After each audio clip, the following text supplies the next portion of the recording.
Good afternoon, everybody. Welcome back to Forever United TV. I'm Adam, and we are looking forward to Ruben Amorim's press conference. All of the quotes will be out. We'll react to them live on this live stream here today on Forever United TV. Get your comments in the comments section.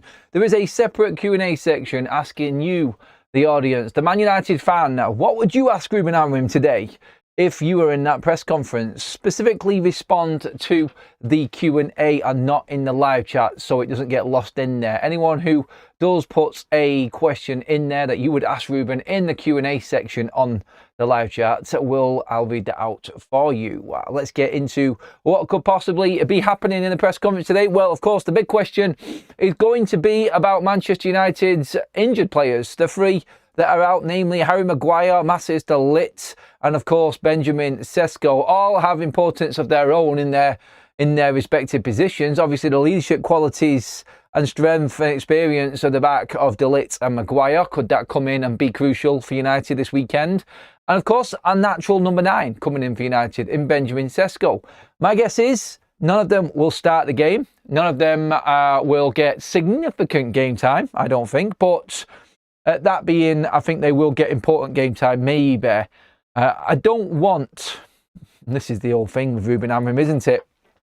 Ruben changing his centre-backs and Ruben constantly substituting defenders. It's an annoyance. It's a huge annoyance, to be honest. And it is really going to be, let's just say, one for the fans to get angry about and have to deal with constantly going forward. I don't understand why. So ideally, I don't want Maguire and de Ligt getting game time because I don't want centre-backs to come on the pitch off the bench. But, of course, we need to get them back into some form of action and hopefully the game is put to bed and we can introduce them slowly into the game. I don't expect it to be put to bed. I don't expect a very easy game against Bournemouth. I expect a significant stressful afternoon for Manchester United. It's going to be a bit of a ball ache. Let's just say that for United. It really is. And I'm not confident for the game. I'm expecting Ruben Amorim to come across in a respectful way in this press conference for Bournemouth. They've always been a problem at Old Trafford. Every single time they come to Old Trafford, they seem to just tonk us. They've got our number. Iriola has our number, let's just say that. So, have we learnt? That's going to be a big question, isn't it? I'm sure people in the press conference will ask about Bournemouth. Heaven forbid we go into a pre-match press conference and nobody asks a question about the actual opponents. That doesn't happen anymore. It's just a chance for the media to actually get into Manchester United and ask questions to the manager and put some pressure on and get some reaction and something to actually write about because the leaks have stopped at Manchester United. That's what these press conferences are now. It's the journalists trying to find news and bits of information that they would have had before but don't have anymore. That's what I think goes on in press conferences now. But I'm sure Ruben Amorim will be very aware of what is coming on Monday night. And I hope he's bleeding ready anyway. Get into the comments section and let me know how you're feeling, everybody. What would you ask? Has anybody come in on the Q&A yet? Let's just double check and see if anyone's got any questions. We've got a few that have come in. Well done to those who have actually put a request in the Q&A. John says, why are we prone to losing to small games but winning big ones? Didn't really win any last season, so I suppose that's a bit of an upgrade, isn't it? Daz says, why do you keep changing centre-backs in the game? That's what he would ask Ruben Amorim, along with many other Man United fans, I'm guessing. Rob would ask Ruben, which left wing-back and CDM would you sign to go straight into the starting 11? I don't think he would answer that question, but it would be an interesting one. Off the cuff, and if it was off the record, it'd be an interesting question to ask, I would say that. Greg says, how does it feel to be bringing wet look hair gel into 2026? Very specific, Greg. Didn't think of that. Sort of got the Brill cream sort of look, hasn't it? The old days. Are you bringing Mbumo and Ahmad? Yes. They are both going to be in the squad by all accounts. This is going to happen, and they're going to leave for AFCON after the game. That's where we're at with it anyway. So well, we'll find out in the press conference very, very shortly, actually, on the AFCON players, if there's been anything said, if there's any major updates. Obviously, leading into the weekend, most of the teams in the Premier League have still got their African contingent in terms of players. So I'm guessing United will be the same. United Standard says, why do you keep throwing young players under the bus? I don't think he is, to be honest. And I think he would answer that the same way, mate. I don't know how he's throwing young players under the bus. I think he's just not playing players that he feels aren't good enough or don't fit what he wants to do. And that's it. But yeah, and when you look at the game against Bournemouth and the opportunity he's got here, there's no real excuse, is there? There's no excuse not to go out there and go out and attack. You're going to lose Ahmad. You're going to lose Mbumo after this game. You've got to get points on the board. If we try and be careful, if we try and be pragmatic, if we try to be safe, they're the words that I would use in terms of how Manchester United have approached the last 2 home games against Everton and West Ham. Even with 10-man Everton, safe, safe, safe. Forget that. You've got to be able to take these teams apart at home. You've got to be able to use that crowd and get the momentum going. Look, if you get that crowd up and you go and attack teams and you go for the kill, then you're going to, more often than not, get the game won, I feel, because the momentum and the atmosphere will carry you through in that game. If you end up playing the way we did, then we're always going to get picked off. We're always going to drop points and the crowd will be absolutely livid. So you might as well go with that positive attitude to go out there, be intense, attack, get wide, get crossed into the box, cut inside, mix it up, do what you've got to do. I think the crowd would latch on to that. The crowd would be happy with Manchester United going into a game, attacking a team. We might not get the result, but if we're going all out and we're going for it, then you get a little bit more respect. He has to start thinking the United way. And I know we're scoring goals, and I know on paper, you could argue that that is the case anyway, because United's goals are right up there. The 3rd highest goal scorers in the Premier League now, United, in fact. So you could argue that point. But at Old Trafford, we are lacking. And it's only been in the last 2 games as well, which is a big, big concern. I don't feel like United are, personally, I don't think United are in the, well, let's just say we're not in the best position, I don't think, in terms of balance right now. So you've got to play to your strengths. And that's the sort of thing I will be pushing on Ruben Amorim today. I will definitely be looking at where Manchester United can hurt Bournemouth. And defensively, Bournemouth have not been great at all. Not been great at all recently. Their form is a bit of a disaster. It's a mixed bag, actually. I think it's 5 wins, 5 draws, 5 defeats, but they've not won in the last 5, Bournemouth now. And it's their worst run under Iraola, actually. So is this the right time to play them, or are we going to get a bounce-back performance from Bournemouth in this game on Monday night? Let's just see when the game kicks off how Manchester United's attitude is. It's all about preparation now. It's all about how Manchester United approach the game, what's going on at Carrington, and who is fit and who's ready.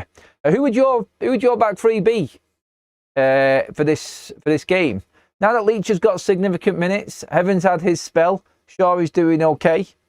Obviously, you've got Yorrell sat on the sidelines there as well, fully fit, making a couple of cameos off the bench. Who is your back 3 for the game against Brighton, everybody? Get into the comment section and let me know what you're thinking on that side of things, because he's going to have plenty of players to choose from come Monday night by the sounds of it.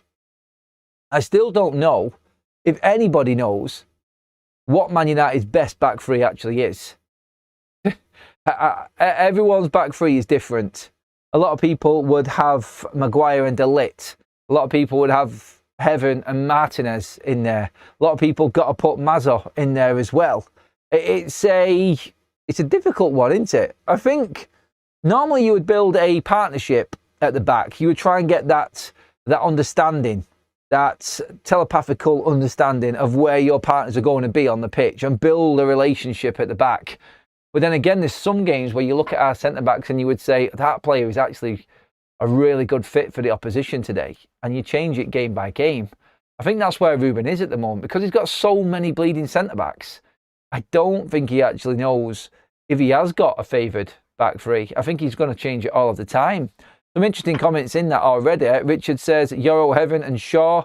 Leach or De Ligt, Yorrell. Leach or De Ligt and Yorrell again. Quite a few there actually saying that one. Anyone else? Bournemouth. Did I say Bournemouth? Sorry if I said Brighton. I've seen the news earlier on that Manchester United have been given another Sunday fixture for the FA Cup. At least it's not a Friday night or a Monday night game. So United's game against Brighton is on the 11th, which is a Sunday afternoon at 4:30. So I probably won't be able to make that game because I have the ladies' match before it. So we're probably going to be doing a watch-along for the FA Cup on that Sunday, everybody. So that's, unfortunately, for me anyway, is a pretty bad kick-off time. And I hate Man United for it. Well, don't hate United. I hate the Premier League. I hate the FA Cup for Man United's fixtures. How do we actually have no European football and somehow manage to hardly have any Saturday fixtures? Even when Manchester United should be playing more Saturday games, we're not. They can't have it, can they? They can't have Manchester United not in them televised spots that they would do better than any other club at. Swines, honestly. So annoying, isn't it? But Deborah, like Deborah says there, at least it's not a Monday. Sunday is not bad. At 4:30, it's a sort of normal kick-off time as well. So, yeah, Man United against Brighton. Sunday, the 11th at 4:30, everybody. So, make sure that you are there for that one. I'll give you all the information when we get closer to it anyway regarding the content and what's going to be going on that day as well. But that is the first. Well, no, we've got Aston Villa. That's on a 4:30 kickoff next Sunday. So that there will be our most recent normal kickoff time, and then we're back into the crazy kickoffs again with the 8:15 and the 8 o'clock. Boxing Day and the 30th of December. So, yeah, thank you, FA. Thank you, Premier League. I'm really looking after them match-going Manchester United fans, as they always do every single season. Let's get some more comments in. Deletes available, or I'm not sure yet. We're waiting for that news. The press conference quotes are out in less than 15 minutes' time, everybody. We'll be reacting live to them, and I want your thoughts on them as well, everybody. So get in there, give me your thoughts when they come out. We'll go through all of them as they roll up throughout the presser.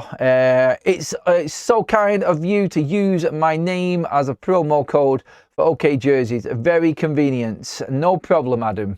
You've got a fantastic name, mate, and I'm glad it's helped you out. But yeah.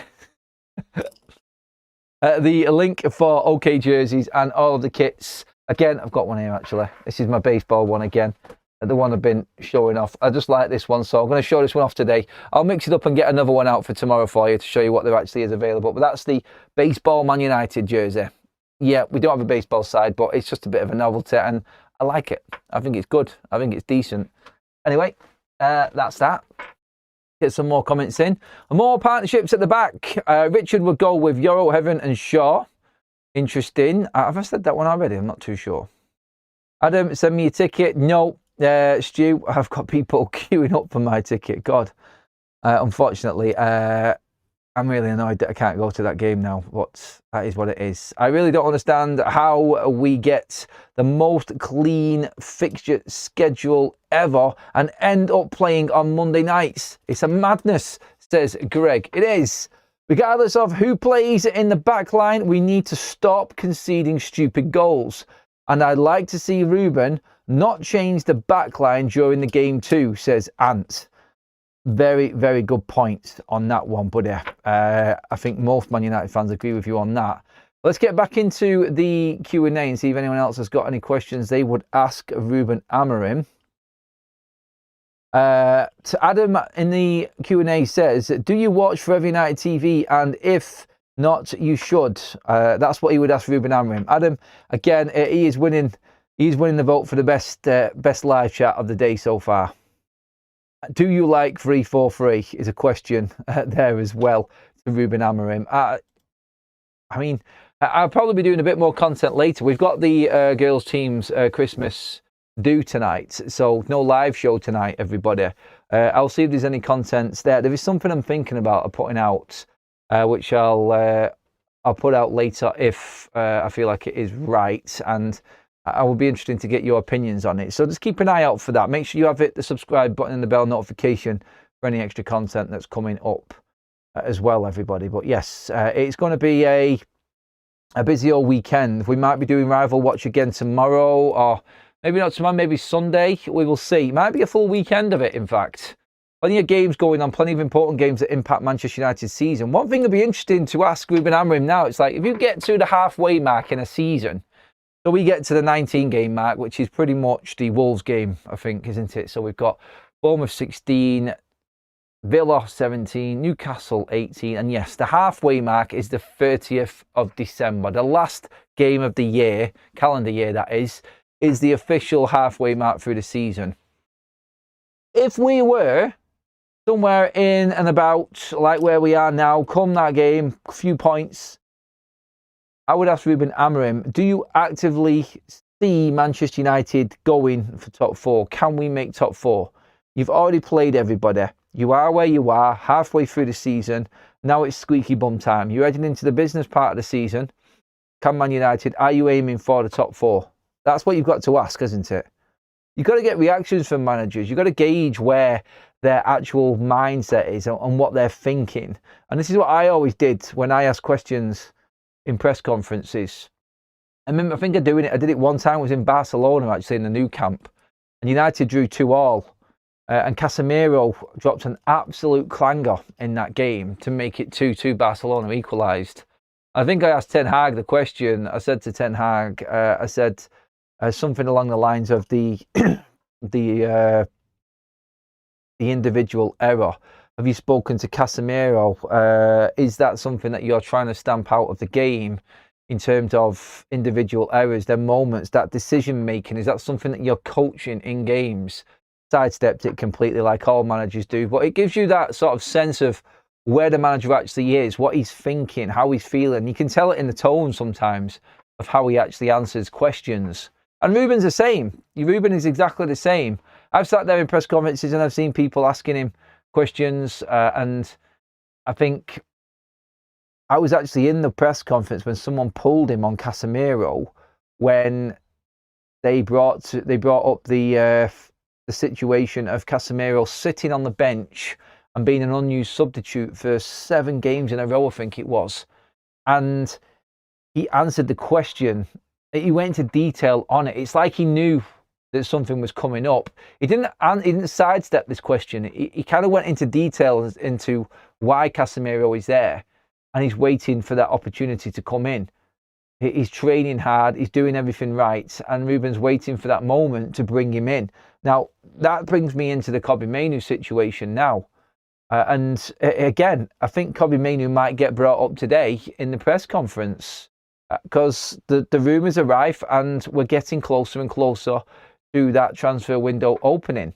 If Kobbie's not going to be getting game time in these next few games now, what's left of December, then it's going to be likely that he's going to push for that exit door, isn't it? So maybe we'll get a question on Kobbie Mainoo today regarding his chances of playing in the next few games now that AFCON players have left. So the importance of today's press conference, what are we going to get? So I think the main question is injuries. I'm just writing these down here now, see if I get them right. So injuries are going to be the first question that comes out.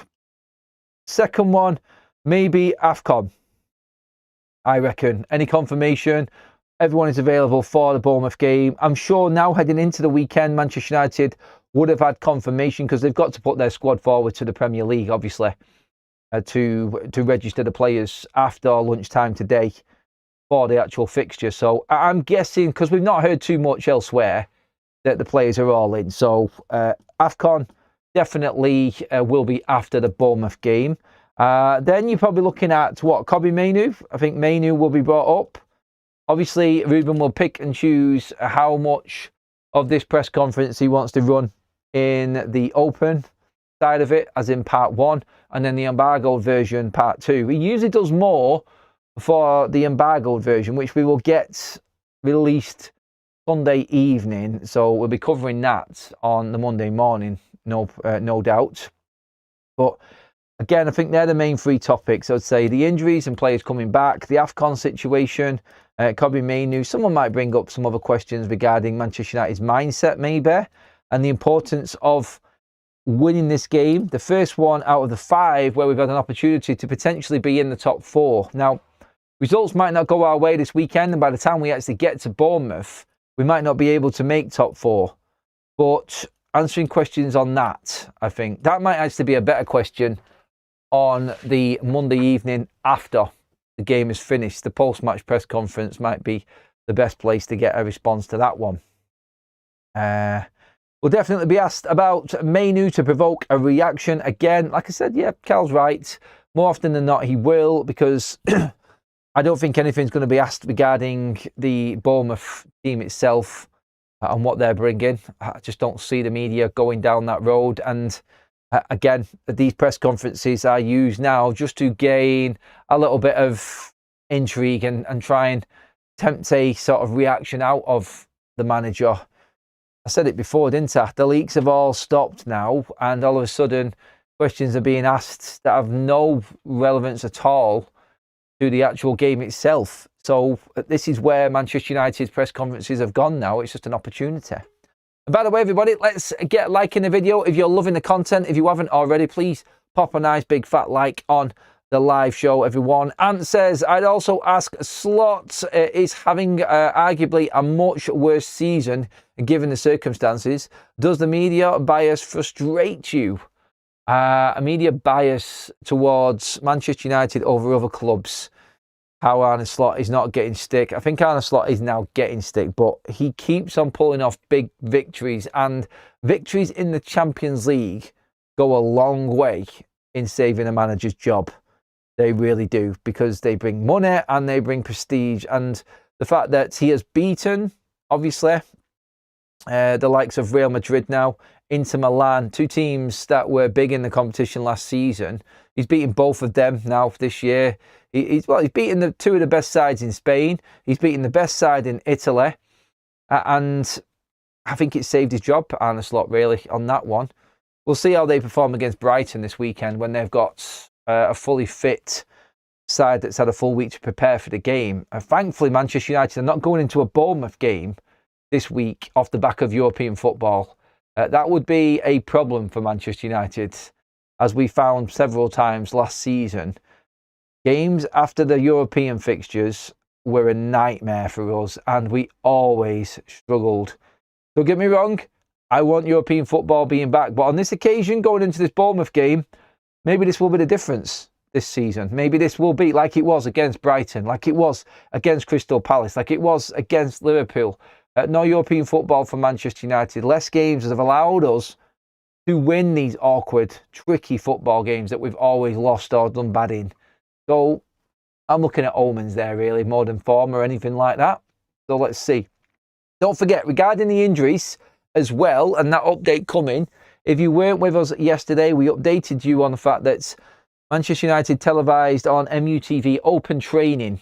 And in that training session, there was no Benjamin Sesko, Harry Maguire or Matthias de Ligt. But we also backed that up by saying there's still today, Saturday and Sunday. You could even ask, no one's going to train on the Monday evening, but there is still 3 full training days left for them players to feature and the decision to be made on. So it's not like we're heading into a Saturday game and someone's out of Thursday training. We've got a bit of a problem. Nope, we've got Friday, Saturday and Sunday yet worth of training because United play on the Monday. So the schedule pretty much has just moved on in terms of the players and their recovery. A few more days to go yet, and we will see. We will see. Ruben will, I'm sure, put it all to bed in the first question of the press conference, no doubt. Sauron says, is that the one from Lord of the Rings? Sauron. Adam, I would ask what Ruben is getting for Christmas just because their questions are irrelevant. Good one, yes. Okay, everybody, the press conference has begun. Obviously, the press conference has already happened and it's over, but all the quotes come out 15 minutes after. So Ruben speaks at 15:15 to the media in real time, and we get all the quotes out 15 minutes later. So here we go. I'm primed, I'm ready, and I want to get your thoughts on this, everybody. So get on the button, get into the comment section, and let me know what you're thinking, please, everyone. Hi Adam, I would ask why Bruno is still playing in the 8 position. Aren't you tempted to put Mainu in at 8 and move Bruno into the 10, especially if AFCON is coming up? The answer to that would be Mason Mount can play there. Maybe Mainu would fit better in at number 10 because he's a better 10. And Bruno's probably a better 8 than Mainu is. Maybe that's my way around it. We will see, won't we? Afternoon to you as well, Domingo. Hope you're doing well, mate. All right, come on. Give us some quotes. Ruben, let's see what the media are all saying. Who is the first out the bag? Of course, it is always the journalist in there. The likes of Simon Stone, Samuel Luckhurst. Let's see what it says. Amorim says, still don't know if Mazraoui and Mbeumo and Ahmad can play against Bournemouth on Monday. Expect to know by tomorrow at the latest. Amorim says he's frustrated by the wait. My God, that is dragged on, hasn't it? Like, you've got to put your players and your squad forward to the Premier League, haven't you? So, yeah. That's the first one out of the bag. AFCON question there. Ruben Amorim says Harry Maguire, Matthijs de Ligt are definitely out of Manchester United's game with Bournemouth on Monday. De Ligt has a back issue. Sesko may be available, but has had food poisoning. Oh my God. So Benjamin Sesko is back and training. Then he's got a food poisoning. So he's been out ill, which is why he wasn't in open training yesterday and why the cameras didn't pick up on him. Maguire and De Ligt are definitely out, so we can now look towards Mazraoui as being an important factor in this game now. And the AFCON call, which apparently is coming tomorrow, is going to be even more important for Manchester United because we're probably going to need him. But we'll put it this way. Now we know what our options are. We've got Heaven, we've got Shaw, we've got Leacher, we've got Yoro, we've got Mazraoui. So we've still got 5 centre-backs to choose from. No issue. Unless Mazraoui is sent to AFCON and can't play. I still cannot believe that they don't know if the players can play on Monday. I think it should be set, and the Premier League should say, all of our fixtures throughout game week 15, because of our fixturing and the scheduling of it, every Premier League team should have the option to send their players or keep them for that weekend. It won't be fair, for instance, if, let's just say, another team with African players turns up tomorrow, gets to play their players because they play 2 days before Manchester United. It's just not on. And that's all down to scheduling again, and needless scheduling for Manchester United. It really is, because Bournemouth have got AFCON players also. But look, whichever way you look at it, the Monday night scheduling has really caused Manchester United an issue here. I feel like if we had a Saturday game, which we could have easily this weekend, then we would see the likes of Ahmad, Mazraoui and Mbeumo for definite. It won't be fair on Man United if African players are playing for other teams tomorrow and Man United, because we're on the Monday night, can't play them. That's just not on. That's not right. Ruben says, we are still in conversations with the national teams. The game is Monday and they are here and training, but we are preparing all the scenarios for the game. That's going to be a bit of a bombshell, isn't it? That's what Ruben has just said about the AFCON situation. We're preparing for all scenarios. That would not be on. I'm sorry. That would be an absolute joke if United didn't have the opportunity to play their AFCON players. He's also been talking about Mason Mount. We have to look at the way the game was. But he's a very, very smart player. He's a very, very smart player. He's really technical. He can balance our team quite well. So he's a very good player. And nothing answer again there from Ruben. Picking on the other ones. Confirms again. I think he has something in his back. I don't know for sure. He finished the game against Crystal Palace, but sometimes he feels pain. And we have to be careful with that. So Manchester United taking advantage of having several centre-backs in their squad and not rushing Matthijs de Ligt back from his injury. It's not so much an injury. It's probably a niggle or an ongoing problem that he's had. Back problems, if you don't know, obviously I've had them myself, chronic back injuries before. They can just come and go. It is really awkward. Remember, Rio Ferdinand always struggled with back injuries That's the explanation for Matthias de Ligt. Actually, someone asked a question about Bournemouth. Ruben Amorim, when asked about Bournemouth, and we got a very, very detailed response from Ruben, which was top team, top manager with a special player. Does he mean players? Players? Must mean players. I misquoted there on that one, surely. The way they play the game like a big team, what he is doing for some players, he is improving players, and you can look at the team and think several of their players can play at a high level. So it's an amazing job from the manager. Bit of praise there for Adoni Iraola from Ruben Amorim, which I think is deserved. He's been in surprising and shocking teams forever and a day now, Iraola, and deserves his props and his praise. And Ruben is there handing them out for him. I think Stretford Elite there says we missed De Ligt at the back, but he keeps getting injured. No enjoyment anymore. It's dead with this manager. As in the press conference or the football, mates? We're just talking press conference on that. The joke is that Amorim got rid of too many offensive players in the summer, so we have zero backups. Antony was never going to play. That's for one. Sancho, forget it. You're talking Rashford and Garnacho, who are both in the 10 system. I'm sorry, Cunha and Mbeumo are better than both of them players. Mbeumo's better than both of them players put together. So we have got the same squad with less games. We can't really say that we have got rid of too many offensive players, can we?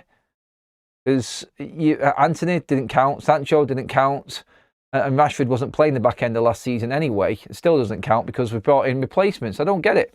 No, it's not on Ruben Amorim. We've got adequate cover in there, and I don't think it's a problem. I really don't. He also says, I think Bournemouth are a top team, top manager with special players. I don't look at their results. I look at the way they face every opponent and they press really strong. They are really direct in the game. They can play with different options up front, which gives us a lot of options to work and prepare for the game. I expect the Premier League game that is really tough, but we need to win, especially at home, which is the goal. In the obvious, yeah, again there, Ruben. Nothing on Mainu that I have heard just yet. I think we were expecting some of the media to go in on him a little bit. I feel like we are coming to the back end of this press conference here, just by the way that these questions are rolling out. You just get that vibe. That's how I feel anyway. The big thing from this press conference, looking through everything right now, is the AFCON situation. I don't get that. I don't get how we don't know. I mean, this is a major tournament. Major league in the Premier League. Manchester United, one of the biggest clubs in the world. And 2 days, 3 days, 2.5 days before Manchester United are due to play a Premier League game at Old Trafford, we don't know if we are going to have 3 players available to us. How is this not organised? How is this not already set in stone? If anything, at the start of the season, AFCON federations, African federations, with every single European team, South American, whatever league you're in, they should have known what was going on, what date they had to go, and teams should have been planning around that in the transfer window, building the squads and bringing players through. Surely it should have been a bit more organised than what it has been, because this looks a bit half-hearted and not really organised at all. Thank you for all the likes, everybody. Keep them piling in. Adam, what would you ask him? You've been in the room before. What would I ask Ruben Amorim right now? Ruben Amorim right now, I would say, honestly, my question to Ruben today would be, can you elaborate on what you said after the Wolves game about finding a different way to play? Is that system? Is that formation? Is that personnel? That's the question that I would put to Ruben today. Very professional of me, isn't it, as well? I think a very, very well thought through question just there off the bat like that. Thanks for that, Greg, mate. But that's exactly the question that I would ask Ruben Amorim today. I would try and gauge some feeling into what he meant by it, if there is anything to read into it, or if it was just jargon in trying to get through another difficult round of questions from the media after that Wolves game. That's how I would look at it. Obviously, they know, Adam, why give Bournemouth a hand in preparation when we can't keep them guessing? To be honest, mate, does it really matter? They're not going to be guessing. If anything, Manchester United should be just saying that them players are playing. Bournemouth are prepared for Man United either way. I don't think that even comes into it. I think that's a grassroots thing. It's like certain players that you prepare to play for don't turn up. I don't think that counts in the big leagues. I mean, look, Manchester United have been beaten with them players in the side. I don't think the system really changes that much even with them players in. A few more individual players with a different style comes in. I don't think it changes the way anyone prepares to play against United. Is he going to play any of the young lads in the FA Cup? I have no idea. No idea. Why aren't you in the room, says Greg. Frustrating. They need to get you back in there, mate. I would love to be back in there. We can't do Premier League stuff anyway. The Premier League don't allow it. Swines. But no, there's a strict rule on that sort of thing. I was so excited for Amorim. Now I can't stand him. This man hates youth. He doesn't hate youth. Why do people keep thinking this? We need to be careful. He will sink this club with his love of 30-plus-year-old players. Well, they're not his players. They're just the ones that he believes can do a job for him. And every player that he has given the green light to coming into Manchester United have been very, very young. Ruben Amorim said yes to Diego Leon. Ruben Amorim said yes to Aiden Heaven, a 20-year-old Patrick Dorgu. This summer, he went for a 22-year-old striker instead of a 29-year-old striker. So I don't see the killing off of the youth. I really don't. And people keep driving that one and that agenda forward. It doesn't exist to me. Youth needs to be nurtured. And if it's not time to bring them in, don't force them in. That's the way that I look at it. I think that's the way it always should be. It would have been just jargon. We all know he won't change the way we play. I expected that from Carl. Carl's having none of it. Adam, damn good question. That's why I watch your channel. Thank you very much, Saron. I love that. Cheers for that. Really appreciate that. You've got to think about questions. The managers respond. From my experience, don't get me wrong, I'm not saying that I know everything and I'm the best person to ask certain questions. But from what I've seen in press conferences, you have to be very, very sort of imaginative with questions for managers. You may have a point to make, and you have to think of the question that's going to get that out of the manager. You've got to sort of like tease them in a little bit. For instance, Ruben, after a morale-boosting 4-1 win, the biggest win of your season against Wolves, with lots of chances created, the most since 2023, you also spoke about potentially excitingly changing your team and the way that you play as well. Is this something that is this something you're thinking about, because you have seen certain players playing in a certain way? You just got to be careful and clever with the way that you bring it up and ask the question with him. And it'll be the same with all managers. The sort of generic crap questions just get batted off every single time. Every single time. And it's the best one I did. I think it was a question. Everyone had asked questions and no one was asking the obvious one, which everyone wanted to know. And it was to Ten Hag back in the day. And no one was asking it. So I asked the question to him and I went, on top of that, Eric, is Anthony Martial going to be fit for the game? I know. It's a big ask. And he went, no, got up and walked off. And that was it. That was the last question of the press conference. I was like, okay, Martial's not playing then. Yeah, and that's what I mean. You can sort of gauge where players are at. The fact that the manager got a bit angry about speaking about a certain player tells you something, doesn't it? It tells you that the relationship isn't the best, or something had happened in training. And then that brings out more articles, more journalists writing things up and stories created from that. And then the journalists start digging, and then they start asking questions. And that's when it starts to evolve from there. So press conferences are big to gauge future content and future topics and debates. And that's what a lot of the media do. That's almost a cold shoulder, Adam. It was more than a cold shoulder. It was the stink eye and back turned. That's what it was. Gone.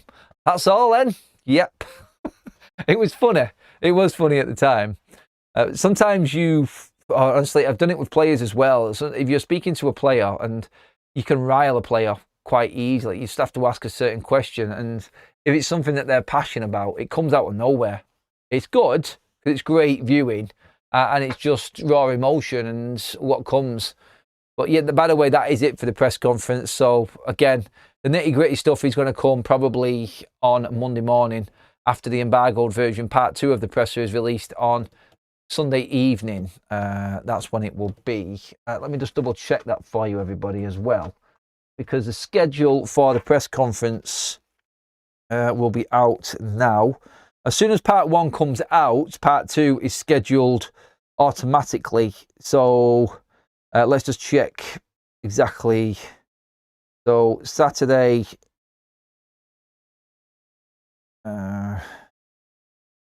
Nope. Sunday. Pretty certain it's going to be Sunday evening. Let me just double check.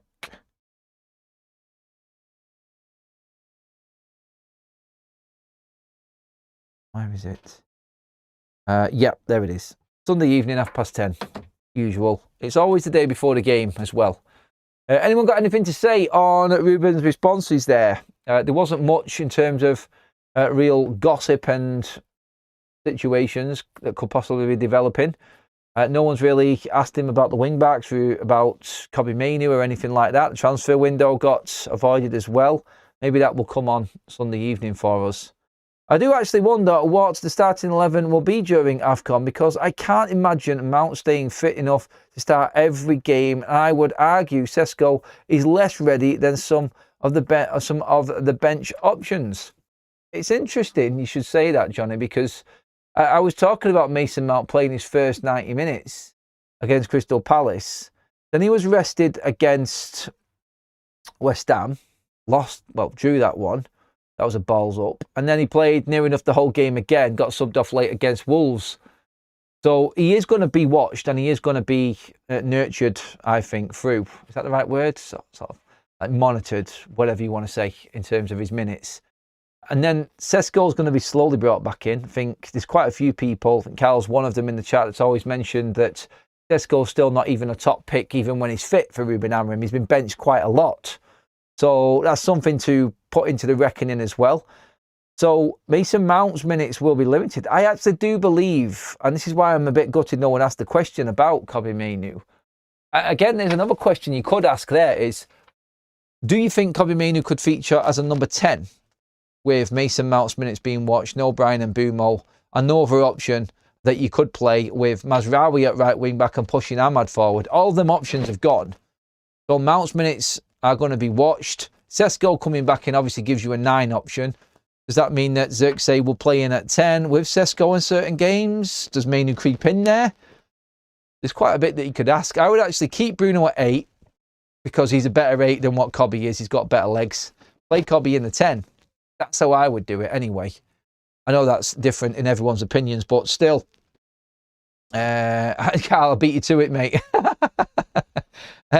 We play much better when Mount is in the side. I mean, everybody's been running the Mount stats, haven't they? Regarding the performances from Manchester United with Mount in the side and not in the side. It's quite staggering, actually, in terms of Mason Mount's minutes. Interesting from De Zerbi as well in a press conference today. It's been brought up. He's a Ballon d'Or level player. He deserves to win it. I don't see anyone in Europe with this potential, talking about Mason Greenwood. Obviously, you would expect it to be that way. There is other news as well. Again, I just don't see anything in this. I don't know if you've seen it the other day. Nwaneri's situation at Arsenal. Manchester United are keeping an eye on Ethan Nwaneri's situation and his contract set up there. Maybe another Chido or Aiden Heavens scenario. But Nwaneri's actually getting game time for Arsenal. So, well, not as much, but has got game time before. So, yes, that's another bit of news coming out as well. In terms of the FA Cup third round TV schedule, Manchester United are going to be playing on Sunday the 11th, 4:30 kickoff on TNT. So that is Manchester United's game in between all of the Premier League games in January. So extra game for the Reds. So your January will kickstart with Leeds and Bournemouth. Then it's, I think, the FA Cup game. And then it's Arsenal and Manchester City. So as it stands, if certain African players go far in AFCON, they will miss the FA Cup game as well for Manchester United. So Mazraoui, Ahmad and Mbeumo could all be missing the FA Cup game against Brighton. The one good thing in that is, of course, is that obviously being Cameroon, Carlos Baleba will also be missing for Brighton in their lineup. So, yeah. Sunday, 4:30 is the kickoff for that. That is going to be us, and that's us all done. Thank you. We had over 100 likes in on the press conference video. Absolutely smashed that, everybody. Thank you so much. Remember, I'm not live tonight because we've got the Christmas night for the girls football team. So that is it for the live content today. I will probably put another video out later on talking about some other topic which I want to get your opinions on. So stay tuned for that. That will be out probably within our normal scheduling for the day as well. But that is it. We are done. Thank you so much, everybody. Ruben's press conference. The only things to take from it really was that De Ligt and Maguire are definitely out. Tesco is fit, but he's got food poisoning. So another late call on him. And then we're looking at the AFCON players, which Ruben said he still does not know if they're going to be playing or not. He expects to know confirmed tomorrow, Saturday, if they are available. And Mbeumo, Mazraoui and Ahmad, that is, to play against Bournemouth on Monday night. That's your show. That is your live content for the day, everybody. Thank you so much. I will see you all later. Have a fantastic Friday, whatever you're up to.